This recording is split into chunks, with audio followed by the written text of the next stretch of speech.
சந்தோஷமாக இருக்கிறதுக்கு எது காரணம் அக்கா? உங்கள் கருத்துப்படி ஒரு மனிதனை சந்தோஷமாக இருக்கணும்னா நல்ல ஒரு ஃபேமிலி அமையணும், நல்ல ஒரு வேலை அமையணும், அதுக்கப்புறம் என்ன, நம்ம புரிஞ்சிக்கிறவங்க நம்ம கூட இருக்கணும், அதுக்கப்புறமா நமக்கு பொருளாதார நிலை கரெக்டாக இருக்கணும். இது மூணுமே நல்லபடியாக இருந்தால் அவனை கூட சந்தோஷமாக இருக்கிறாள் வேறு யாருமே கிடையாது. அன்பும் கிடைக்கணும், நம்ம அவங்க கூட இருக்கிறவங்களும் புரிஞ்சிக்கணும், அன்பும் கிடைக்கணும், அது ரெண்டுமே இருக்கு.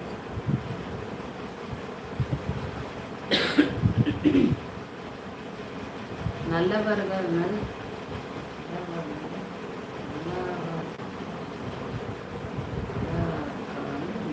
கார்த்திக் ஓ நல்லா இருக்கேனா? Okay okay.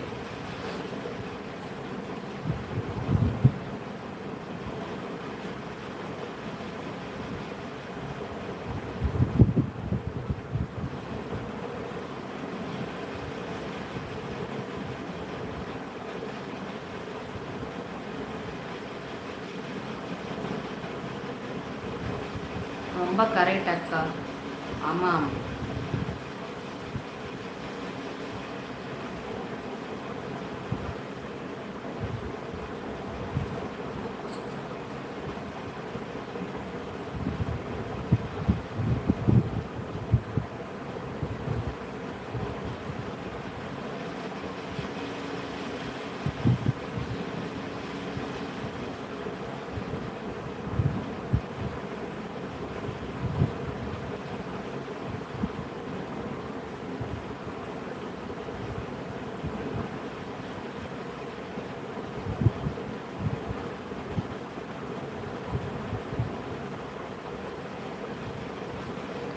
நல்ல ரிலேஷன்ஷிப்பு பாண்டு தான் ஒருத்தனை ஹாப்பியாக வச்சு இருக்கும்.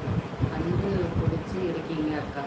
கண்டிப்பாக நம்ம எவ்வளோ சம்பாதிச்சாலும் என்னவா இருந்தாலும் நம்ம கூட இருக்க போகிறவங்களோ இல்லை பெற்றவங்களோ அப்பா அம்மாவோ யாரோ வாட்டெவர் நம்ம கூட இருக்கிறவங்க நமக்கு ரொம்ப தொல்லையாகவும் டார்ச்சராகவும் புரிதல் இல்லாத இருந்தாங்கன்னா அது நம்மளுக்கு நிம்மதியாக இருக்காது. கருவாடு உடம்புக்கு நல்லதா கெட்டதா இருக்கா? கருவாடு சாப்பிட்லாம், பட் உப்பு இல்லாத கருவாடை பார்த்து சாப்பிடணும். ஏன்னா உப்பு கண்டென்ட் அதிகமாக இருக்கிற விஷயத்தினால. ஆனால் சில பேருக்கு அலர்ஜியை உண்டுபடுத்தும். ஆனால் கருவாட்டில் நிறைய நன்மைகள் இருக்குது.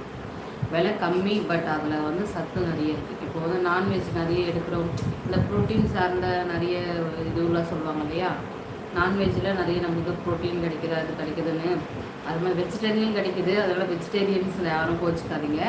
அதனால் கருவாடு சாப்பிடும்போது அதுவே போதுமானது. அதே மாதிரி அந்த வீசிங் ப்ராப்ளம், ரொம்ப ஈரமாக அது மாதிரிலாம் நிறைய இந்த ஈரத்தலை கோல்டு பாடி அந்த மாதிரிலாம் ரொம்ப ஸ்ட்ரகிள் பண்ணுவாங்க இல்லையா, அவங்கெல்லாம் கருவாடு நல்லாவே சாப்பிடலாம். பட் இந்த மாதிரியான வெயிலுக்கு சாப்பிட்றது கொஞ்சம் கம்மி பண்ணிக்கணும். ஏன்னா ரொம்ப ஹீட் அதிகமாகிடும். கருவாடு ரொம்ப ஹீட்டு. அது என்ன ஆகும்னா பயங்கரமாக சூட்டை கிளப்பி விட்டுரும். டிசென்ட்ரி போகிற அளவுக்கு பிரச்சனையும் வரும். அதுக்கப்புறம் பார்த்திங்கன்னா நிறைய ஹீட் பபிள்ஸ்லாம் வரும். ஒருத்தவங்களுக்கு அரிக்க ஆரம்பிச்சிடும், இல்லைன்னா அந்த பிம்பிள் மாதிரியோ ஏதாவது ஒரு ரேஷஸ் மாதிரியோ வரும். 85 வருஷ ரிலேஷன்ஷிப்பை ஒரு நொடியில் சொல்லிட்டீங்க அக்கா.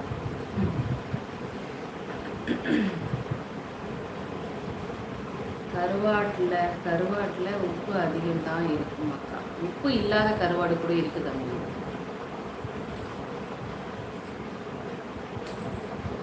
கருவாடு பார்த்திங்கன்னா உப்பு இல்லாத கருவாடு இருக்குது. ஆனால் உப்பு நிறைய போட்டு வச்சுருப்பாங்க. அது மாதிரி கருவாடு வாங்காமல் உப்பு இல்லாத நிறைய கருவாடு இருக்குது. அது நம்ம சமைக்கும் போது மட்டும்தான் சேர்க்க வேண்டியதாக இருக்கும். அதனால் அது கொஞ்சம் கம்மி தான்.